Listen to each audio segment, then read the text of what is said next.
What up? What up? Welcome back to the channel. I'm Modai J and we are locked in. This is day 4 of the 8-day recap of Them Season 2.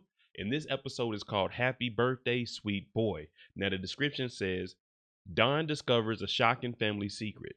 Edmund surprises someone from his past, sending him on a dangerous spiral. We seen that at the end of episode 3. Our girl Don is feeling a certain type of way about McKenna and was spying on him because he picked up her son and she don't want anyone close to her family. While Edmund, on the other hand, he just lost his potential chance to ever act again in Los Angeles. Now, before we jump into this, we break down episode 4. If you like them breakdowns, if you like recaps, then hit that subscribe button. Turn on your notification bell so you get something every time I upload. Make sure you hit that like button. And I'm on that road to 50,000 subscribers. So I appreciate all of you because we started on the pandemic with 5,000 subscribers watching Them Season 1. So let's jump into it. This is the recap of episode 4 of Them. We start the episode off with Edmund, and it looks like he's pulling up to a very ritzy event. Now, once he goes around the back, we realize that, okay, this isn't somewhere he should be because everyone is dressed up, but it also looks like a book signing, and it actually is. It's an author by the name of Dr. Gaines, and we know that Edmund's last name is Gaines. Now, this is the same book he's been reading called The Healthy Home. He's been listening to it on audio, and also Rhonda picked it up. Now, when he goes over to talk to Dr. Gaines, this is what catches us all by surprise because he calls Dr. Gaines father. Now, Dr. Gaines is looking at him and he's saying, "What are you doing here, Edmund?" He's like, "I came to see you. I've been reading the book." Edmund is asking his father, "Hey, it seems like this book that you're writing is about me, a healthy home." But then his mother comes over and he realizes that they replaced him with a younger black kid. Now they have a daughter by the name of Lacey, and she's over in the back. And he's like, "Hey, Lacey, I want to talk to you." They said, "No, Edmund, let's talk to you off on the side." So we're starting to see where the disconnect is coming from in Edmund, and one reason why he's acting the way that he is. He was raised by some youth people, and he probably didn't understand who he was fully. But now he's out and about on his own, and he's realizing that living in the safety of their home isn't your reality. Exactly what we were thinking. His reality isn't what he grew up on. Now, at his 12th birthday, he said that Dr. Gaines, his father who raised him, dropped him off. And he's wondering, why did you do that? Why didn't you want me around anymore? And Dr. Gaines is saying, we tried. We put you in the best school. We put you in athletics, and you just didn't thrive. Now, we had our own daughter, our biological daughter, Lacey, that we wanted to make sure was good and wanted to focus all of our attention on. So that's why they dropped off Edmund, and he's been on his own ever since. But we do see that they replace Edmund and have another young black male living with them as their son. So Edmund is kind of confused, like, what? I didn't deserve none of this. Why would you do this to me? Dawn is continuing to do her detective work, and we know the big thing on her plate right now is these murders, but also trying to get even with McKenna after coming to pick up her son. Now she's at this car wash and she sits down and she's talking to this white lady who turns out to be McKenna's wife, Wendy McKenna. Now what she's doing is trying to figure out where McKenna is at. What is his schedule? Now she's pretending that she says her name is Angela Smith and her husband is a police officer, but he's always gone. Now she does say that McKenna, he's always gone too. Friday he was, but when he's at the house, he's a good father. Now she asked about a Tuesday night, but she didn't get an answer because Wendy's kids came in here. But Dawn, she's on to something. The Double D detectives link back up at the precinct, and Dawn is talking to Diaz. "I got a little bit of information. McKenna is out and about. What do you have?" Now Diaz has been following up. He's found out some suspects, but they did have some alibis, and they were solid alibis on those nights. So Dawn, she's still curious, and she keeps pushing the issue. "What do you know about McKenna? Did you find out anything about McKenna?" Now Diaz, on the other hand, he's on the job and he's with her 100%, but he's still not sure if a police officer might have something to do with this. So that's why he's asking her, "Are you sure McKenna is doing this?" She said, "Not yet, but trust me, I'm on to something," and he's out and about and he's not at home a lot. Diaz does have a little bit of information though, and he says there was a homicide in 82. Now she asked, was McKenna involved with it? He said no, but McKenna was a patrol officer and he was the first one on the scene. Now he's saying the thing that stood out to him was there's no foul or anything on this because once the case was opened up a couple of days later, it was closed and never discussed anymore. But there was a partner that worked with McKinney, and he gives that information to Don. And now you know she needs to follow up this lead because McKinney was into some fishy business back in 82. Don pulls up to James Stinson's house. Now, this is the other police officer that was there on the scene with McKinney. Now, as we mentioned, the case was closed, and they said a couple of weeks later, James ended up retiring from the force, and we were never heard of him again. Now, Don pulls up and she's asking about him, and she wants to know about McKinney. Now, he's hesitant at first because it looks like something was really going down, and he left it all where it was and doesn't want anything to do with it. But Don is saying, listen, I need your help. Let me come in and talk to you. He says, better yet, not only will I let you come in and talk to me, I have something to show you. James starts going over the Lamar Watkins homicide. Now, Don is listening to it. He said he was one of the people that pulled up on the scene. Now, McKinney is very dangerous, and there's a blue code of silence amongst him and other police officers. Now, he thought he wanted to be a part of that because he was a police officer and it was a camaraderie. But once they get on the scene, he's showing her photos of Lamar Watkins, and we're looking at this body, and his wife was scared to talk to the police officer. She believed that the police had something to do with it. Now, these pictures, I can't show them on YouTube, but they are bad. And Don is looking at that. And you hear James say, now, I'm not sure what happened, but I just know his wife was scared to talk to us. Being a part of this blue code of silence, he was the only person that spoke up about the Lamar Watkins murder. And once he did, everyone in that blue code of silence started coming after him. Now, while he was in the group temporarily, they tattooed a fist with a shield onto his calf. He said he lost his mind at one point, and he actually took a blade and cut it off. And then he shows her, this was the last time I ever had that on me. But this guy, James, you can tell that he's emotionally and physically scarred from everything that happened. After hearing the devastating news from Edmund's father of how they basically abandoned him and got rid of him because he was too much work, he's driving off. And right now, we don't know if he's in the twilight zone. We don't know what he's thinking. But we're seeing some women. We're seeing some lights, and we're like, okay, where's he at? Is he in Las Vegas? Where is he going? But he's going down to Figueroa. And if you know Figueroa in LA, then you know what happens down this street. He stops to pick up some company. Now, the lady that's going to be accompanying him for the evening for a couple of bands is a lady by the name of Destiny. She gets in the vehicle. He doesn't do any talking, but she takes him to her favorite spot so they can get a little more intimate and have a conversation about the weather, the astrology, the next solar eclipse. We're not sure, but Edmund, he ain't doing any talking. Once they get to the overlook, one of the most beautiful places ever up under a bridge, Edmund starts asking some weird questions. Now, we know what she's here for. She's here to do something strange for a little bit of change. Edmund starts asking her, why do you do this? She's like, I don't know. He said, well, I lost my job, but I used to be an actor. She's like, well, why are you acting all high and mighty if you don't have a job? Now, Edmund, he's very, very weird. And he wants to know, why is she a failure in life? He keeps telling people he quit his job, but he got fired. So what does he do? He starts losing his mind, and he takes his money and he throws it at her and tells her to pick it up. Now they're getting to arguing, and she's scared, and she's trying to calm him down. She's trying to get out of there after calming him down, but he flips back out.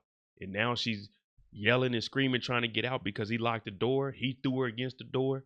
She's yelling, let me out. He's mocking her. Let me out. Unlock the door. Unlock the door. Edmund is losing it. And if it wasn't for the police, this is one time we could say on my channel, we were thankful for the police to be there. They showed up and they're helping Destiny out. Now, she's a streetwalker, so she could go to jail for that. But he's being extremely aggressive, and they arrest both of them. But they let the streetwalker go. Once they bring Edmund in, back in the evidence room, they found the damn head of the pig from Cheddar's that Edmund probably just took home with him. They got this, and they're going over different footage that he had in the trunk of his car. This is back in the evidence room. Now, while he's in the interrogation room, we're getting a different story from him. They're wondering if he is the Southside Slayer. That's who Destiny thought he was when he started to flip out. The police officers are asking Edmund, what were you doing with her? Were you trying to solicit some sex? What were you doing? He's like, nah, I wasn't. I was just trying to talk to her. Now they have open cases and they're saying that 16 women streetwalkers have been unalived from Figueroa Street. Edmund is looking around. He knows he didn't commit any of these. He sees the two-way mirror and he's looking over at that. He's like, man, you know what? If they believe I did this, let me go ahead and get into character. And now we're about to see Edmund shine a little bit. It turns out the officers that are in the evidence room, they're looking at the videotapes that were in the back of the car. The same thing that he was saying on his audition tapes is the same thing he's saying in the interrogation room. So the cops interrogating him believe that he might be crazy because he's talking about fear. I like to see how people look when they're scared of me. But the officers in the evidence room, they're looking at it like, this is just a weirdo. He ain't no murderer. He's an actor. They come in here from the evidence room and they say, all right, in this investigation, stop talking to him. He's not our guy. Someone lied on their testimony when they gave the witness statement. The guy was a foot taller. Edmund isn't the guy. Now, Edmund, on the other hand, he's like, wait a minute, because he wants to be that guy. We've seen the thrill he got when he scared Rhonda inside the apartment. We've seen how upset he got when they told him he couldn't audition for it, because to him, he's gotten character. But the police department, they're looking at him as a joke, and they say, get him out of here. We're just wasting time and resources. Back at the house, we see Athena. She's going through Don's medication cabinet. And when she goes in there, she sees the pills that she was prescribed because of her anxiety and maybe a heart attack risk because of her father. Now she turns around and she sees a trail of pills. These pills, we don't know who put them there, but they lead to the closet. When she goes into the closet, she pulls out this box. When she turns around with the box, she looks back down at the ground and she realizes that all of the pills are gone. So it has us wondering who put the pills there, or did she even really see the pills on the ground? Dawn is back on the case. She needs to find out anything she can about McKenna, and James gave up some valuable information. So she's driving through the city and she pulls up to this house. We also know that Wendy said on certain nights McKenna isn't home. And when she gets there, she's snooping around. She's looking in the windows, and this definitely doesn't look like an event you want to be at if you're a person of color. But they're in here, they're drinking, they're shooting pool, and also outside, you can hear gunshots going off as if they're target practicing. While she's snooping around, McKenna comes outside and catches her. Now she's scared as hell, rightfully so. And once he comes outside, they surround her. And she has to come up with something off the top of her head and says, I want to clear the air. You picked up my son. She's very, very nervous. Let's press that reset button. But McKenna ain't going for it.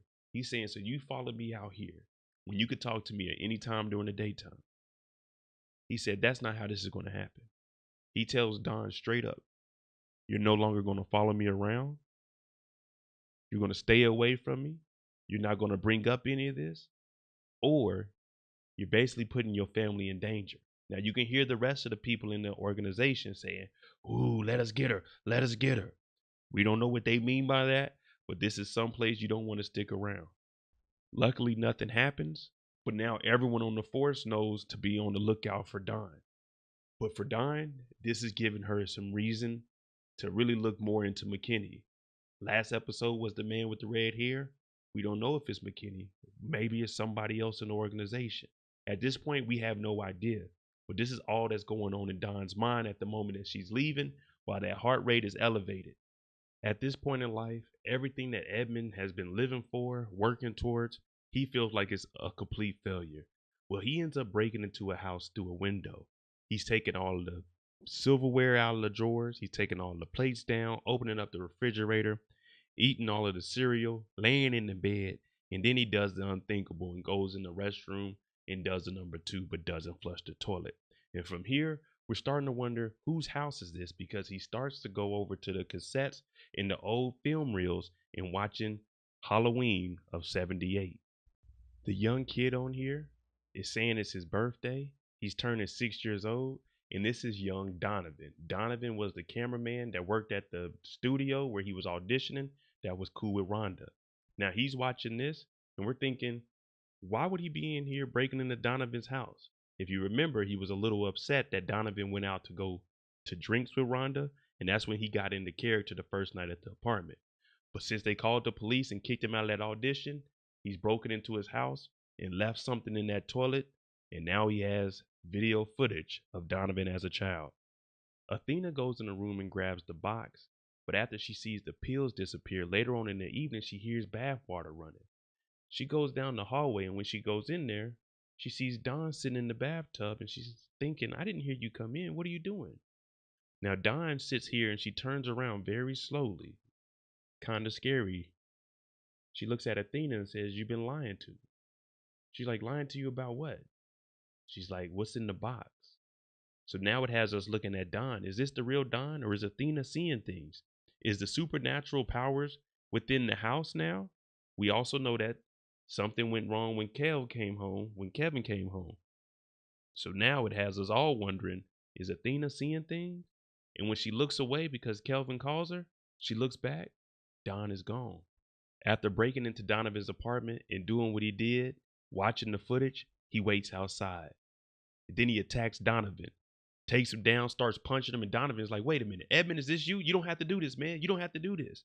Well, Edmund ties him up, hog ties him, puts a hood over his head, and puts him in the trunk. And all you can hear is Donovan saying, You don't have to do this. Come on, Edmund, Edmund, please, man. You ain't got to do this, man. You ain't got to do this. But Edmund's mind is gone. After a long night, Dawn is scared. She gets back to the house, and we start to find out information about her family bloodline. Now, remember, she told the doctor that her father passed away from a heart attack. Athena was just upstairs talking to a ghost who she thought was Dawn about her lying. Well, this whole time she has been lying. Dawn is not Athena's daughter. She was adopted because they couldn't have children. So her father, that wasn't her biological father. Now Kelvin comes downstairs and she's like, Go back upstairs. Athena wanted to tell Dawn that she wasn't her biological mother, but she loved her so much and she raised her as her own. She never wanted to tell her, which is a good thing and it's a bad thing because people want to know who their real parents are. So now Dawn is all messed up. She has McKenna attacking her son on one side, and now she just found out at the age she is that this really isn't her mother and that wasn't her father. We have a full circle moment. Remember in episode 1, we started off with a man with a hood on, and we were thinking maybe it was Edmund. We were wondering who it was, but we knew it had something to do with where he worked. Well, it's actually Donovan, and it's his birthday. We got the birthday candles, we got the birthday cake, and he has a hood over his head. But if you look closely on the table, you see a huge knife. This might be the same knife that Edmund was cutting himself. But now, with Edmund's mind being gone, and him in character 100%, we have to see what serious consequences are about to come to Donovan for laughing at him and stepping out with his girl Rhonda. Edmund is on some next level psychopath. We don't know what to call him. Freddy Krueger, Jason, Michael Myers, Charles Manson. We aren't sure what we can call him right now, but he has that same stocking mask on, wig, and he has his shirt tucked in, and they're listening to the birthday video. Now, he's making Donovan watch all of this while he sits here Indian style like a little kid waiting to open up his gifts on Christmas. Edmund's out here looking like a prime Michael Jackson in 1971. ABC, 1, 2, 3. He's just sitting here admiring this. But now he starts talking to Donovan and telling him, I'm going to play the role of your mother. You play your role. How old are you, Donovan? I'm 6. Donovan is scared out of his mind. But you got to do what you got to do to survive. Donovan finally thinks he's about to get out of this. You don't have to do this, Edmund. Edmund unties one of his hands. Now he's scared, he's sweating, he's crying. Man, I can only imagine what he's going through. And right when Edmund gets ready to let him up, crack, he breaks his hand. He flips one of the fingers back, and I'm like, oh my goodness, what are we doing here? This man, Edmund, has lost his mind. All right, there you go. Episode 4 to recap. Day 4 of 8 days of them recaps. Let me know what you think about Edmund. Is he too far gone at this moment? And if you haven't watched any of the other episodes, make sure you go back and watch episodes 1, 2, and 3. We got 5 tomorrow, 6, 7, and 8. And then I'm going to do a live where we just talk about the whole thing. This show is amazing. The acting is great. The cinematography is on point.